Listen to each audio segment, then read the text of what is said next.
ఏపీలో sub register కార్యాలయ అవినీతి వ్యవహారాలపై ఏసీబీ ఫోకస్ పెట్టింది. బుధవారం ఒక్కరోజే ఏపీ వ్యాప్తంగా 120 సబ్ రిజిస్టర్ కార్యాలయాల్లో సోదాలు చేపట్టింది.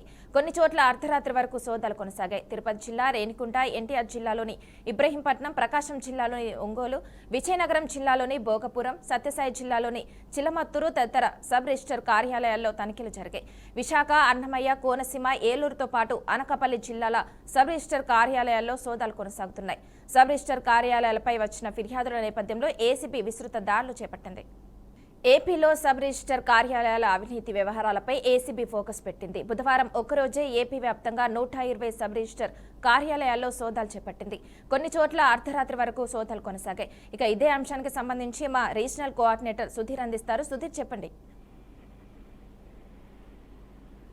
అంతా ఏదైతే రాష్ట్ర ప్రభుత్వ ఆదేశాల మేరకు ఇప్పటికే చాలా వరకు రాష్ట్రంలో పలువురు రిజిస్టర్ సబ్ రిజిస్టర్ కార్యాలయాలపైన అవినీతి పాల్పడుతున్నారన్నటువంటి వస్తున్నటువంటి ఫిర్యాదుల మేరకు ఈ రోజు ఏసీబీ అధికారులు ఒక్కసారిగా దాడులు నిర్వహించారు. దాదాపు రాష్ట్ర వ్యాప్తంగా 120 సబ్ రిజిస్టర్ కార్యాలయాల్లో దాడులు చేపట్టడం జరిగింది. బుధవారం రోజు తెల్లవారుజామున ఈ యొక్క దాడులు కొనసాగించారు. అయితే ప్రస్తుతం ఈ యొక్క రేణిగుంట సబ్ రిజిస్టర్ కార్యాలయము, అలాగే ఇబ్రహీంపట్నం, ఒంగోలు, భోగాపురము, చిలమత్తూరు కార్యాలయాల్లో సోదాలు కొనసాగిస్తున్నారు. ఎందుకంటే ఇక్కడ ఎక్కువ పూర్తిగా అవినీతికి పాల్పడ్డారన్నటువంటి నేపథ్యంలో వచ్చినటువంటి ఫిర్యాదులకు బుధవారం ఉదయం నుంచి రాత్రి వరకు ఇక్కడ ఈ యొక్క సోదాలు అయితే కొనసాగింది. ప్రస్తుతము ఈ రోజు ఉదయం నుంచి కూడా తిరిగి ఈ యొక్క సోదాలు కొనసాగే అవకాశాలు ఉన్నాయి. అయితే పూర్తిగా దానికి సంబంధించినటువంటి రిజిస్టర్ కార్యాలయాల్లో రికార్డులన్నీ కూడా పరిశీలించారు. కొన్ని డబుల్ రిజిస్ట్రేషన్లు చేయడము, అలాగే కొన్ని చూసుకున్నట్టయితే డాక్యుమెంట్స్ లో తప్పులు ఉండటము, అలాగే ఇక్కడ రావాల్సినటువంటి ఏదైతే ఆదాయం ఉంటుందో ప్రభుత్వానికి, ఈ యొక్క ఆదాయానికి మించి వాళ్ళ దగ్గర డబ్బులు వసూలు చేసినట్టు కూడా కొన్ని కీలకమైన ఆధారాలను కూడా సేకరించాలని జరగడం. తిరుపతి రేణిగుంట సబ్ రిజిస్టర్ కార్యాలయంలో ఏసీబీ డిఎస్పీ విమల్ కుమార్ కూడా నిన్న రాత్రి మాట్లాడడం జరిగింది.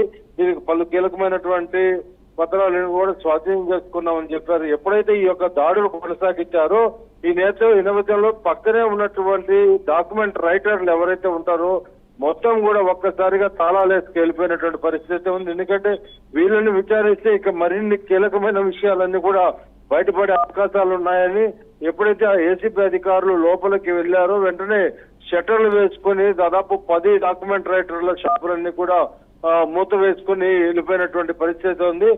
అయితే ఇప్పటికే పలు ఆరోపణలు ఎదుర్కొన్నటువంటి రేణిగుంట సబ్ రిజిస్టర్ ఆనందరెడ్డి పైన ఇప్పటికే పలు కథనాలు పరిస్థితి ఉంది. మరీ విపరీతమైనటువంటి అవినీతికి పాల్పడ్డటువంటి ఆధారాలతో ఫిర్యాదులు చేసినటువంటి పరిస్థితి ఉంది ప్రభుత్వానికి. ఈ నేపథ్యంలో రాష్ట్ర వ్యాప్తంగా 120 సబ్ రిజిస్టర్ కార్యాలయాల్లో ఈ యొక్క దాడులు కొనసాగిస్తూ ఇబ్రహీంపట్నం, ఒంగోలు ఈ ప్రదేశాలంతా కూడా పలు కీలకమైనటువంటి డాక్యుమెంట్స్ ఏవైతే డబుల్ రిజిస్ట్రేషన్ ఎంట్రీ ఉంటాయో ఇలాంటివి చేయడము.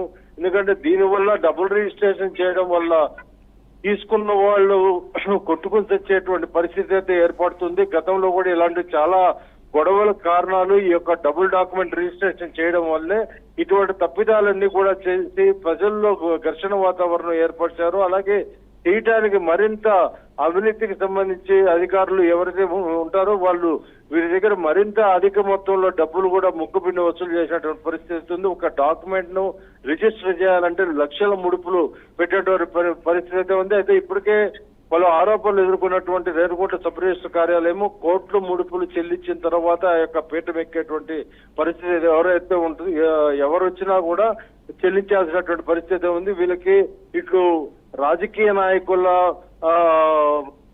ఉన్నటువంటి సపోర్టుతో కావచ్చు, లేదా పైన ఉన్నటువంటి ఇతరుల అధికారుల వల్ల సపోర్ట్ తో కావచ్చు, ఈ యొక్క పీఠం దక్కించుకున్నాక ఖచ్చితంగా వాళ్ళకి ముడుపులు చెల్లించేటువంటి పరిస్థితి ఇచ్చిన తర్వాత ఈ యొక్క పీఠం ఎక్కుతారు. ఇప్పటికే 100 కోట్ల విలువలు ఉన్నటువంటి ప్రాంతాల్లో అంతా కూడా పలు ఆరోపణలు అయితే ఎదుర్కొంటూ ఇవన్నీ కూడా ప్రభుత్వ దృష్టికి వెళ్లిన తర్వాత ఈ రోజు ఒక్కసారిగా 120 కేంద్రాలలో ఈ యొక్క ఏసీబీ రైడ్స్ అనేది కొనసాగేటువంటి పరిస్థితి కనిపిస్తుంది.